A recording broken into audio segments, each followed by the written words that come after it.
All right, recorded is rolling. Welcome to Monday, October 30th. So we're about halfway through the energy section. We're going to do conceptual questions on Kahoot. Those I printed out to you guys. They're on the back of that energy table.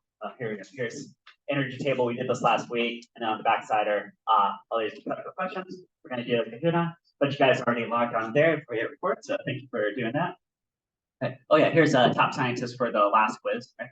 Guys, next quiz I'll get to you in a couple of days here. Okay. We got some spare time today. I think we probably will. We'll start on these puzzles from chapter 10 and 11. Yeah, he goes to chapter right. Right. So I gave this to you guys last week, so you may have read them already. Okay. And then see line up later this week. Oh yeah, we got resiliency Wednesday.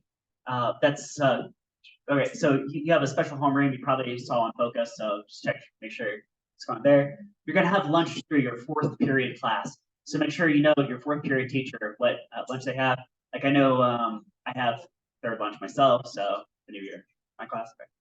Right. Then, yeah, you guys see this pulley system here? You guys see this pulley system?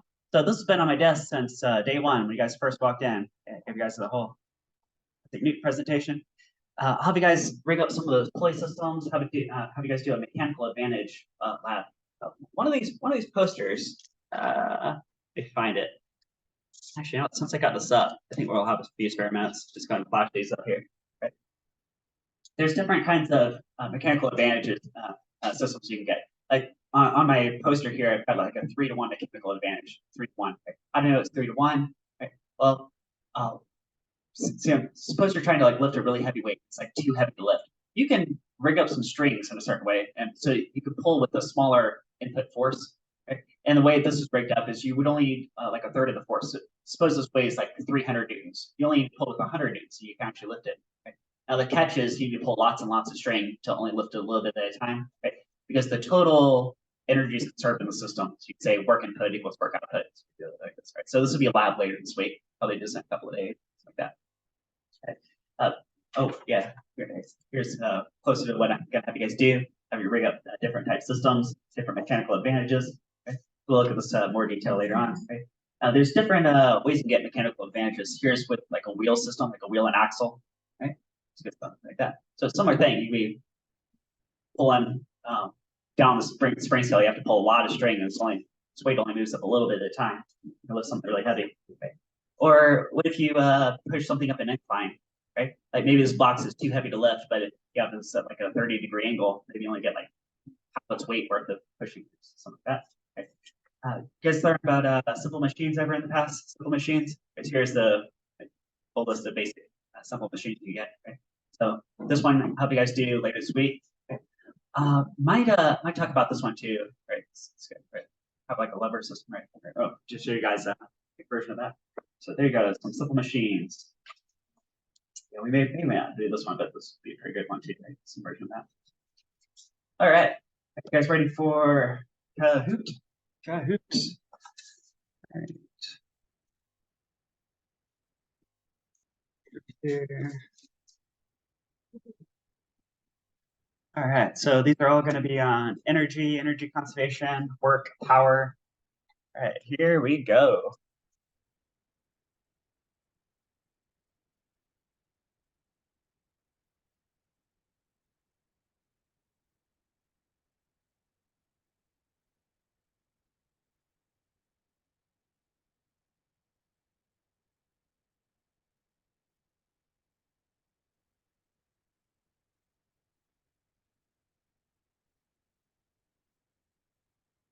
All right, so work is force times distance. If you push something with the force for some distance, then you've transferred some energy into it. That's what work is, right? It's a transfer of energy. Right? One specific example of that is if you lift a weight to some height, right? The lifting force has to be at least equal to the weight of the object. If you pick up a constant speed, that would be true, right? Equal to the weight, right? And times some height. Oh, and weight times height, mgh. Is that potential energy, mgh? Right? So the work you do lifting it is equal to the potential energy that you end up giving it. All right. If you said something like option or like this red one, force times time, it does represent something in physics, but we haven't quite got to that yet. We'll get to that next week, which is a momentum transfer. Right? So momentum transfer. That's also called impulse. Right? So that's option A. Right? actually, all those blue looking, you guys see those posters over there with the blue banners, right? That's more related to, well, like force times time, right? So it's a similar concept, but different units and different things we can do with that. Right? This red answer is more like a vector concept, and this green answer, which is the answer to this actual question, is more of a scalar concept, right? With the conservation of energy or energy transfer.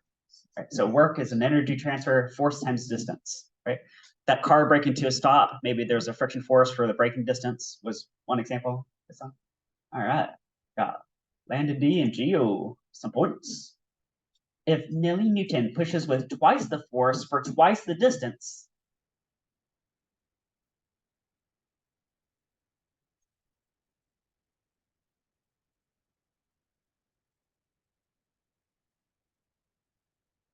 yeah, 4 times the work, because work is force times distance. So if you double the force and you also double the distance, right? Like if you only double the force for the same distance, that would be twice the work. Or if you use the same force for twice the distance, that would also be double the work. But if you double, there you go, it's 4 times. Double, 4 times. All right, more points. What's the unit for work? Same as unit for energy.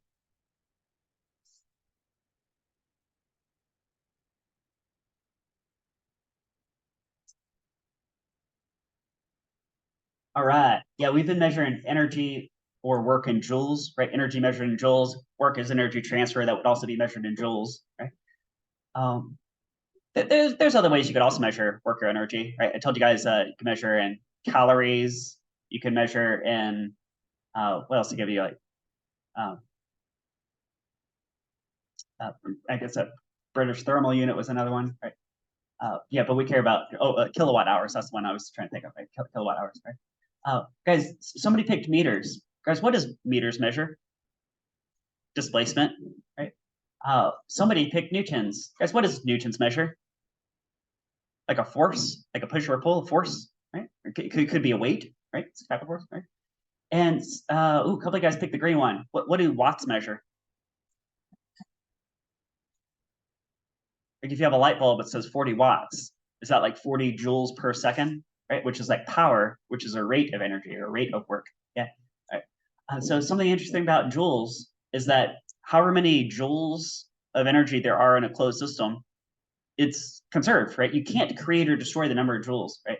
Like you can add or subtract meters. You can you know, increase or decrease the force. You can have energy at different rates, right? But the total amount of joules, the total number of joules in a closed system is just constant, right? That's something you can't create or destroy.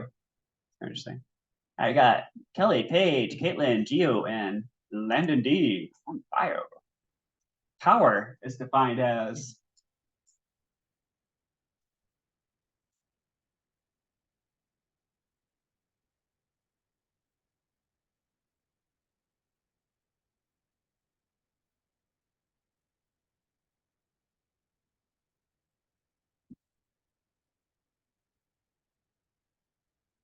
ooh, it's like Ollie's got some votes. Yeah, work divided by time. Yeah, the rate of work, right? The rate of energy transfer. Could that be joules per second, right? Work divided by time, joules per second, which is watts, right? Which measures power, right? All right, let's check out some of the other ones. If you said work times time, I don't think that represents anything. Oh, distance divided by time. Guys, what is distance divided by time? Is that a speed? Right, so pick the blue one, you pick the speed. And see, force divided by time. Is that anything? I don't think that's anything. Yeah. But yeah, yeah, work divided by time. There's power, right? The rate that work is done, right? Joules per second. All right, Geo to the top spot. What's the unit for power?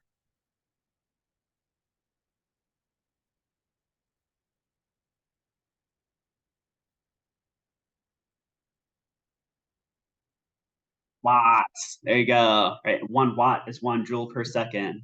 Right, like a 40-watt light bulb, 40 joules per second. Landon D back to the top. The amount of potential energy possessed by an elevated object is equal to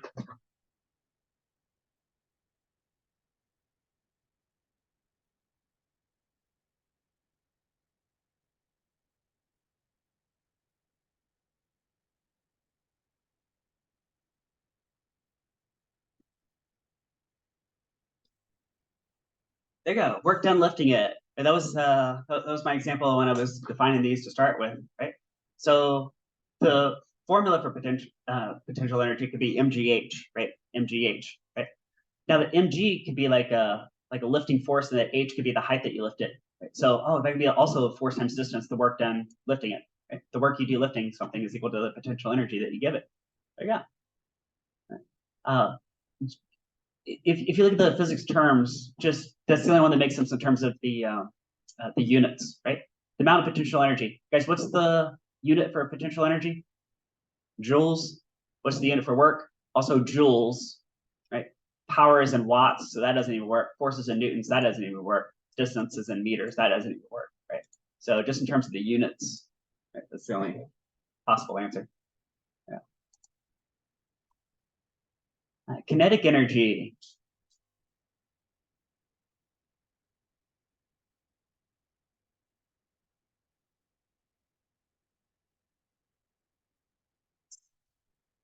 There you go, 1/2 mv squared. Yeah, 1/2 mv squared. Right.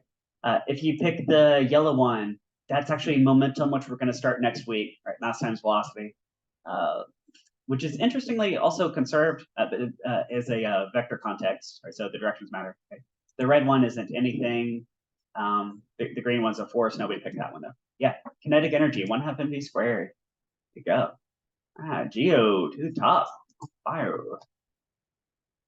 How much further will a car going 100 kilometers an hour skid compared to 50 kilometers an hour? So if you double the speed of the car, what happens to the braking distance?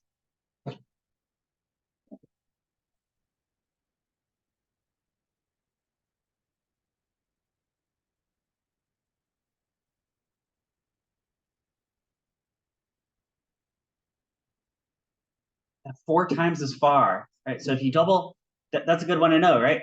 I made a big deal of this last week. So if you're driving a car, when you increase the speed of the car, the necessary braking distance is not directly proportional to the increase in speed, right? It's a squared relationship. I need to write this one out.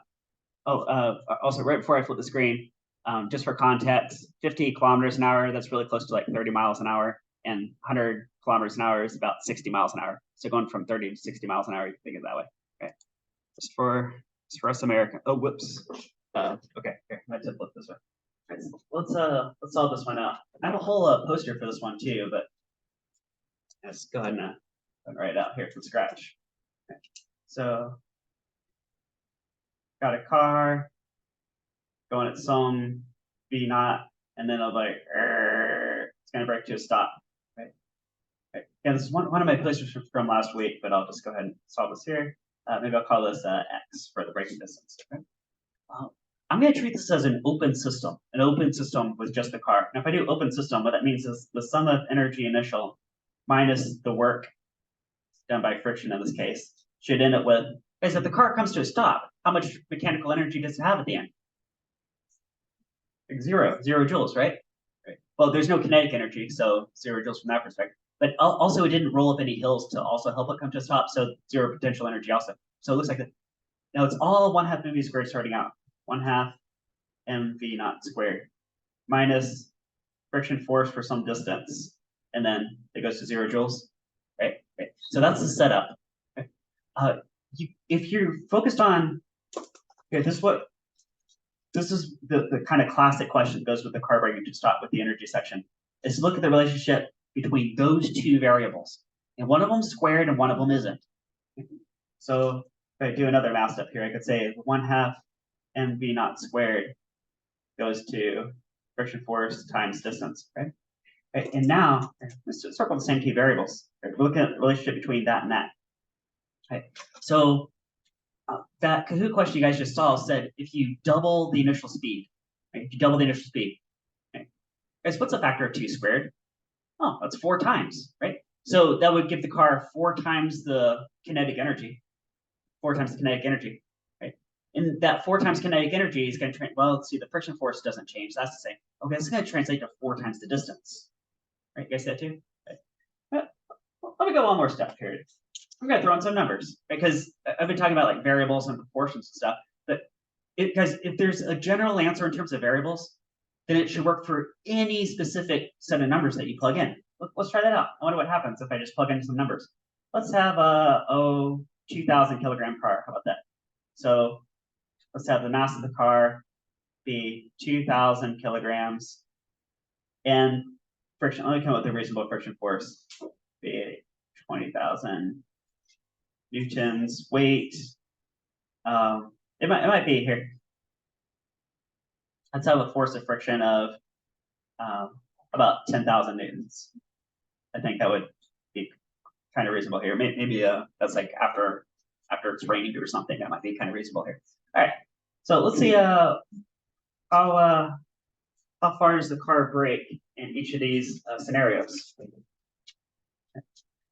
Okay, so 1/2 times 2,000 kilograms times, I forgot to give it initial speed. Let's go, how about 10 meters per second? So V naught is 10 meters per second. Okay? So 10 meters per second, square that.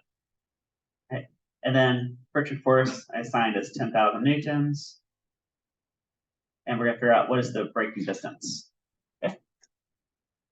So that's 1/2 times 2,000 times 10 squared. Okay? So it's 100,000 joules of energy, all kinetic energy, goes into, say, 10,000 newtons times x divided by 10,000. Okay, so x is 10 meters. Okay, okay. Now let's change that to double the speed, right? Double the speed of the car, okay? Which would be 20 meters per second. So what's 1/2 times the same car, same mass car. Okay. Now we're going 20 meters per second. Point.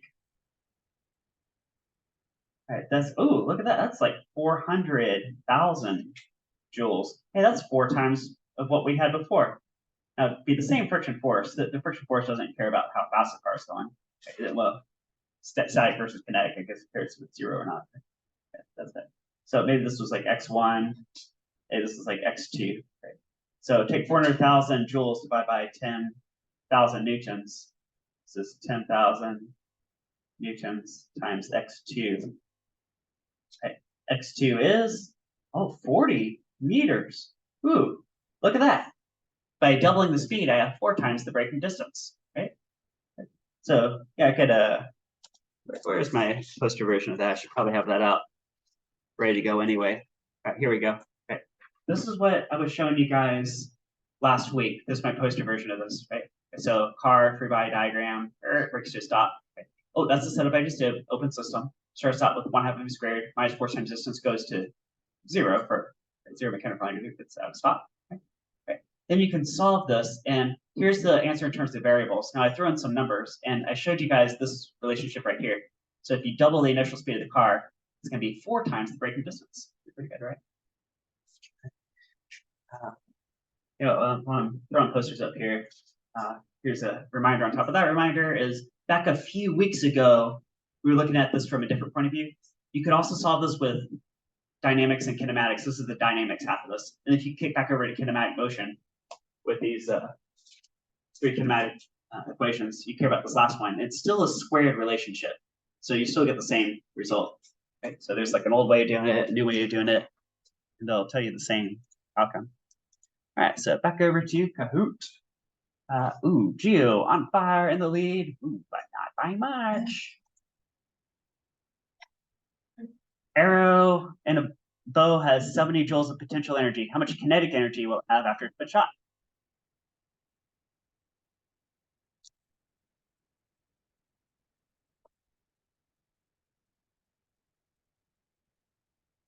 Yep, 70 joules. Here's your conservation of energy, right?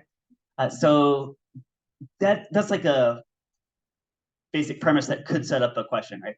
You could go a few details deeper, right? You could say, well, this is like 70 joules of like spring potential energy is what they're talking about, right? So maybe the like the bow has some associated spring constant. You could sort of think of that like 1/2 kx squared, right?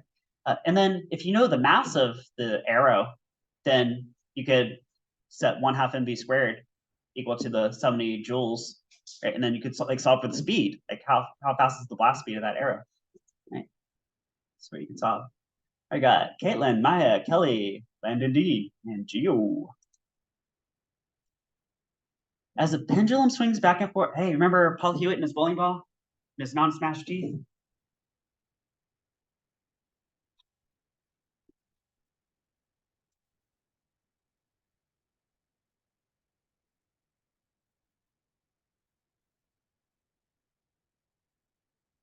Yeah, there you go. Right. So at the endpoints, it's all potential energy. At the lowest point, you if you define that as like the floor, like height zero, then it would be all kinetic energy. You don't necessarily have to define it that way, but that's probably the easiest way to do it, right? Yeah, so it's oscillating back and forth between potential kinetic. Yeah, yeah, so pendulum. Yeah, you guys had a pendulum lab back on last week. There you go. All right, got Finn, Caitlin, Kelly, Landon, and you. When a car's speed triple, oh, we just kind of talked about this. It's kinetic energy. Speed.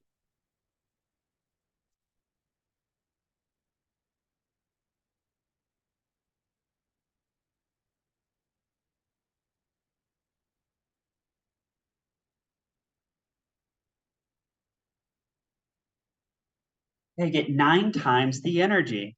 All right, let's switch back over and take a look at this poster again. Okay, so when you triple the speed of the car, triple the speed of the car, it sounds like a kinetic energy. It's 1/2 mv squared. Okay, so the amount of energy is proportional to the squared. So if you throw a factor of 3 on that initial speed, guys, 3 squared is 9 times the energy, right? And then the point of the specific poster is to say if the car therefore brakes to, well, if it then after brakes to a stop, right? Guys, if you have 3 times the speed and therefore 9 times the mechanical energy, how many times the braking distance is that? Is that 9 times the braking distance? Yeah, because you got this relationship here. Right? Square of the speed is proportional to the braking distance. Right?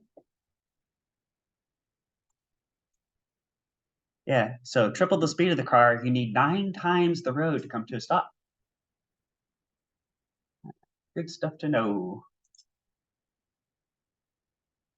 All right, we got you still in the lead. One job is done slowly, identical job done quickly. Let's say the same amount of work, but at different times means different. But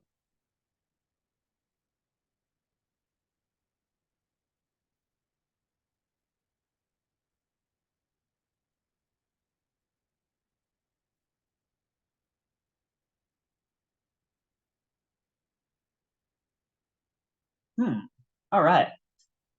Okay, so that word identical is kind of doing a lot of heavy lifting here. So say we're like lifting like an elevator. Maybe you got side by side elevators, right? It's like, which elevator do I want to take? Right? And it's like there's one elevator, it's like zoom me up real fast. The other one's like really slow. Okay. Well, if you step inside each elevator, well, I guess one at a time, right? Right. Maybe each elevator is lifting like the same weight, the same height. So MGH, MGH. That's the same work. That's the same energy transfer, right? So maybe there's like some motor at the top of the shaft that you have to ultimately pay the energy company, right? The utility company. It's the same amount of electricity to make it go. Okay? Right? The power is work per time, right? That's the rate that energy is being done. So which which elevator has like the more powerful motor, the one that zoom, lifts you up really fast, the one that does really slow? Well, the one that does really fast, right? Because work per time, if you divide by a smaller time interval, right? Say you're doing it faster, right? That's a greater amount of power. That's a greater number of watts, right? Larger number of watts to do something quickly. All right, there you go. Landon Geo, more points. Which requires more work, lifting 70 kilograms up 2 meters or half the weight up twice the distance?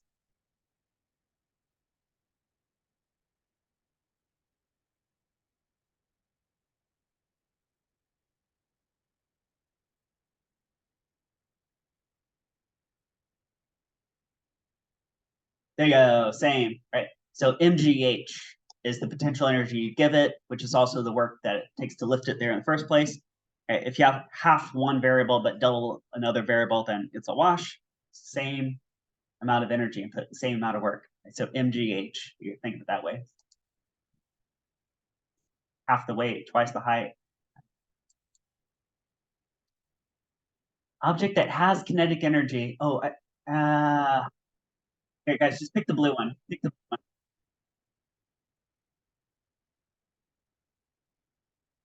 Okay, all right. So let me go explain this right because we haven't really talked about momentum yet. Right? Oh, okay. I don't know. Maybe you guys see the poster, but it says momentum is mass times velocity. Right. So something has mass and velocity. By the way, that's also a vector quantity when we get to that next week. So the direction is going to matter is going to the left or to the right, right? But do you guys see how that has the same ingredients as kinetic energy? Right, but like let's say you're baking different things. Like you could like bake a cake or you could bake cookies, but it's the same. Right? They both got sugar and flour and water, but it's just like maybe different combinations of those different mixes, right? Right. So same thing here, right? Mass and velocity. You do different things with them. Mass times velocity is momentum. If you do 1/2 mv squared to get kinetic energy. Now acceleration means that you're changing changing your speed, or let's just say changing your velocity, right? Maybe you're speeding up, slowing down, right? That's not necessarily true. You don't have to have that kinetic energy, right? And a force, well, if there's a net force, then that would go hand in hand with an acceleration. But that doesn't have to be true either, right? Like the Voyager spacecraft, my classic go-to example, right? If you're out in deep space and it's just going, it has a mass, it has a velocity, has kinetic energy, has momentum, but there's no force on it, right? It's just going. Right? Out in deep space, good place to think about fundamental physics. All right, lots of points, lots of points. A pulley system.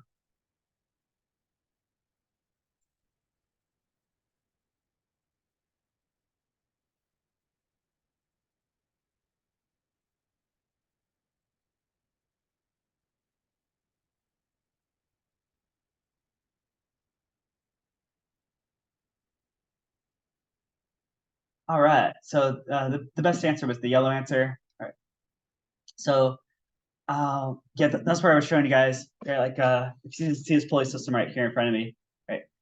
This weight, well, that's a 1 kilogram lab mass, so it weighs about 10 newtons. But if I look at the spring scale on the other end, it's only reading about 2 newtons. Right? Oh, and it should read 2 newtons because it's like 5 strings. So it's like the weight splits 5 different ways. Okay? That's mechanical advantage of 5 to 1. That's what you're looking at on my desk right there. You can also change the direction of force because you could reroute these strings different ways. Right? Now, what you cannot find, I just had this poster. Where is it? Here. Let me switch my screen and let's take a look at the poster version of this. Okay. What you cannot actually do is amplify energy. You can amplify your strength, like in terms of like newtons of force. Right? It's like, wow, how did it get so strong? I can like lift something that's really heavy and then feel it heavy anymore. Right? That's what's going on here.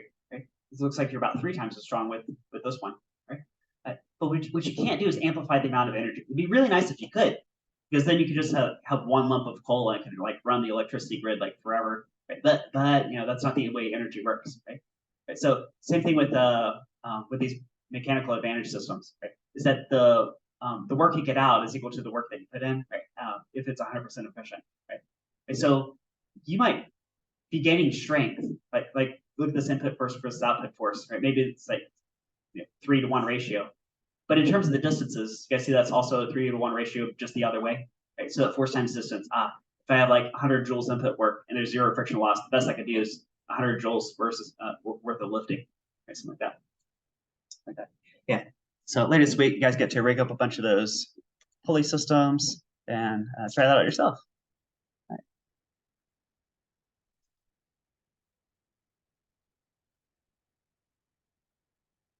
How many joules of work?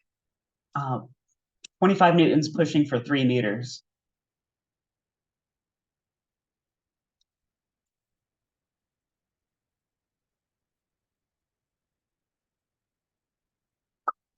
There you go, 75 joules.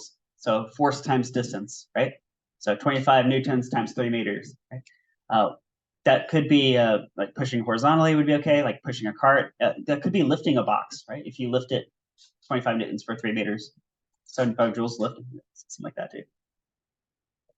I got Finn, Caitlin, Kelly, Landon, Geo. How much power to do 40 joules of work in 5 seconds?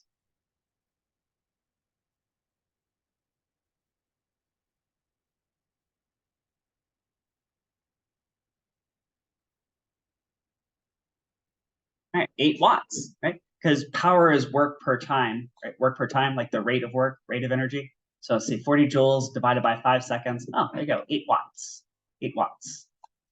Right? So power is a rate of work, rate of energy transfer, right? Joules per second, right? If you're ever not quite sure what to do with an equation, you're like, oh wait, how's that equation work, right? If you know the units, sometimes just knowing the units tells you what to do with the numbers. Like, should you multiply or divide the force and the time, right? Well, I know 1 watt is 1 joule per second. Okay, maybe, so I got to divide those numbers in that case, right? Got to divide. How much work is done? 30 newtons lifting 2 meters.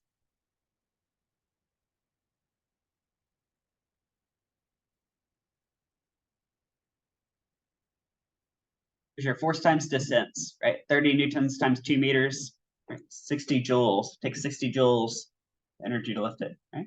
So if that was like hooked up to a motor, right, you have to pay the utility company for 60 joules of energy.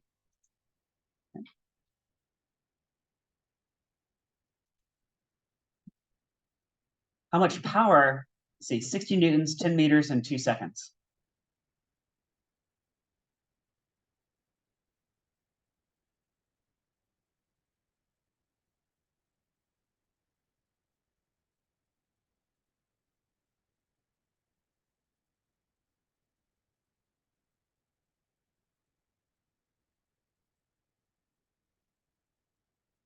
Ooh, two winners, two winners. Right. So this is kind of a two-part problem. First, how much energy, how much work does that job take? Well, 60 newtons times 10 meters, would that be 600 joules? So there's 600 joules of work, right?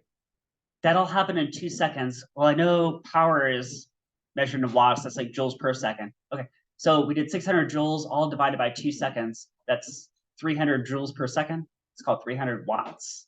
300 watts. Who got those points? Ooh, Caitlin and Geo getting the points. All right, and for the win, for the win. Machine puts out 200 watts of power for every 1,000 watts input. What's the efficiency? We haven't actually talked about this. Right?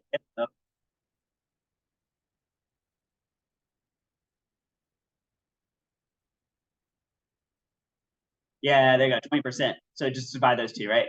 So put 1,000 watts in, getting 200 watts out. Maybe there was a lot of lost. Like every time you drive your car, this could be driving your car, right? Actually, driving your car around has a really similar efficiency for gasoline. There's so much energy in those gasoline molecules, right? And then you got the sparks and the whole like, auto process, right? And a lot of that energy goes into like heating up the engine. If you fill the engine after you drive the car, ooh, it's really hot. There's thermal energy, so some of the energy went that way. A lot of it goes to like plowing against the air, like the windshield against the air, like air drag. There's other little losses like that, right? You can hear the engine. There's like sound energy, right? Yeah. So how much energy from the gasoline actually makes the car go? About 20%, right? So it could be something like this. Right? So maybe it's burning 1,000 watts and only 200 watts actually goes into moving the car. Right? All right, let's see, to the podium, the bronze, Finn with the silver. Oh, Landon, and the gold. And Geo. Turns up. Glenn and Kay. All right. Nice job. Yeah, we have about 10 minutes left. So let's do some of these chapter 10 problems, chapter 10 puzzles.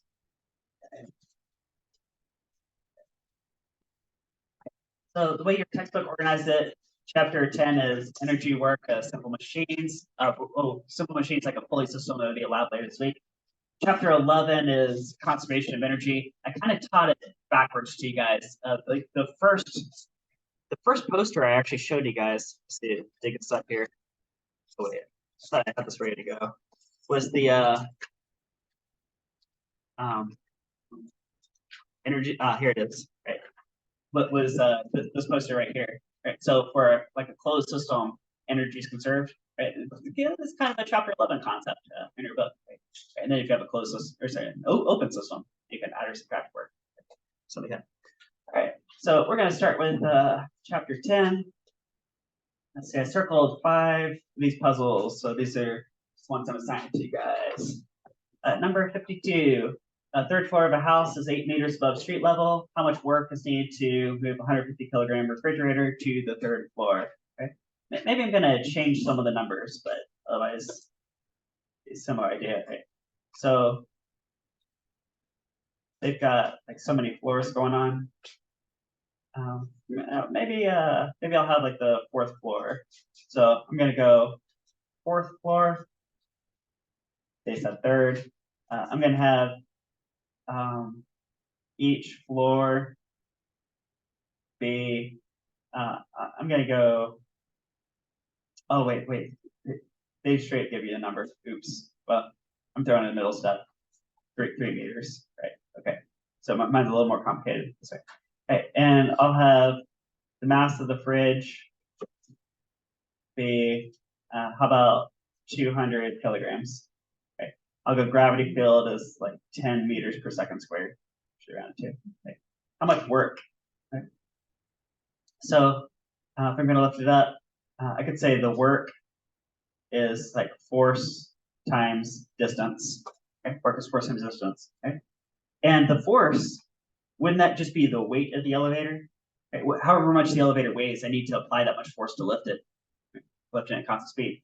And the distance I left it, well, that's a vertical distance called its height. Oh, look at that, mgh. So however much work I do lifting it is equal to the potential energy that I end up giving it. Okay? So I have a 200 kilogram fridge. 10 meters per second squared is the gravity field I'm lifting it against.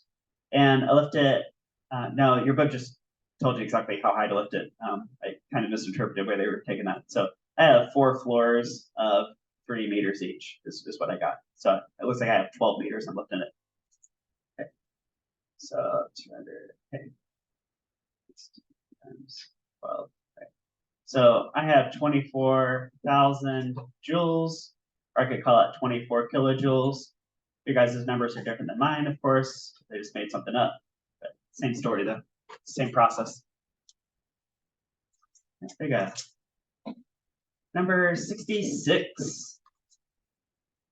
Diego pulls a 4.5 kilogram sled across the snow with a force of 225 newtons on a rope. Ooh, 35 degrees above the horizontal. The sled moves so many meters. How much work did Diego do? I have a really similar poster to this one. Dig this thing up. It was somewhere in here. Here it is. Right. This kind of reminds me of like pushing the shopping cart. You guys remember pushing the shopping cart? Right. It's like if you push kind of down and forward, only the forward component actually does any work. Like the pushing down bit doesn't help. In fact, it probably hurts because they increase the normal force, which increases the friction force, right? If there is such, right? But the work you actually put into like moving it, it's force times distance, but that's a dot product. So you also need to multiply by the cosine angle between them. Okay? Now instead of pushing down and forward, well, you just kind of lift up and forward. Right? Oh, well, that's what we got right here with the sled. That's kind of what we got. Okay? So let's do 66. Right. I'm gonna change the numbers. I'm gonna have the mass of the sled be about 15 kilograms. Right. I'm gonna have the pulling force be how about 300 newtons, and I'll have the angle from the horizontal be about 30 degrees, something like that. And let's have the distance moved 50 meters. Okay. Right, so different numbers, but otherwise it's the same premise. Okay, we've got the sled. Here's the horizontal. Okay, I'm pulling. Here's F pull. Here's the angle to the horizontal, which I define right there. Okay, I'm removing this whole thing some distance d. Okay, okay, and this has a mass or whatever. Okay. Oh, you know what? I think they actually gave you a number that you do not have to do anything. They gave you guys an extraneous number. If the question is how much work did you do pulling the sled that distance? Right? Which of these 4 variables do you actually not need at all? Which one is a completely irrelevant number to answer that question?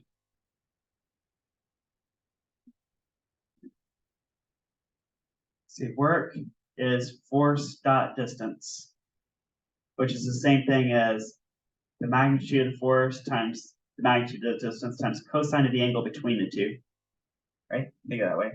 Or you could do like force cosine theta and then times distance. You can multiply. But notice you don't actually need the mass of the sled. The sled could be any mass, and as long as these other numbers are whatever they are, it's the same work, right? Now, if it was more massive, suppose you got like got all his friends riding on the sled, oh, riding the sled here, then I bet it's not going to speed up as much. Like it'd be going slower, but it's still the same energy transfer. It's just when you at the very end you say equals 1/2 mv squared, the more mass it is, the less fast it's moving, right? Right. But all we need is force times cosine theta, or you could just leave the cosine theta at the end like I did here. So force was like 300 newtons of pulling. It moved a distance of 50 meters, right? But those vectors are not exactly aligned. Right? So I just care about the parallel components. So you bring in cosine of 30 degrees. Okay. Yeah. And the mass of the sled, again, might be useful for figuring out how fast it's ultimately moving at the end. You can set up a conservation of energy equation, right? Or maybe you have to subtract friction out first, right? But it has nothing to do with the total energy transfer. I've got 300 times 50 times cosine of 30 degrees. Right? This is like 12,990. What's the unit? Guys, that's 12,000 what? How do you measure work? Joules. Got joules going on, right? I could call that about 13 kilojoules. It's about something like that. 12.99 kilojoules. 67. Escalator. Got Bao Long has a mass of 52 kilograms. She rides up the escalator at Ocean Park in Hong Kong. This is the world's longest escalator. Hey, that's fun trivia, right? There's a world's longest escalator. Looks like in Hong Kong with a length of 227 meters and an average inclination of 31 degrees. Ooh, this is like real numbers they probably pick. How much work to do lifting her? Right? Ooh, would this be the same amount of work as if they just like put her in an elevator and lifted her straight up the height change? I think it'd be the same work, right? If you assume like no frictional losses. Right? So yeah, we're getting right up against the bell. We got bell's gonna ring in about a minute. So that's gonna be our pause point today. But yeah, got a few more on chapter 10, got some chapter 11. I think that's my tomorrow plan is to knock out a bunch of textbook puzzles. All right, so here's our pause point today.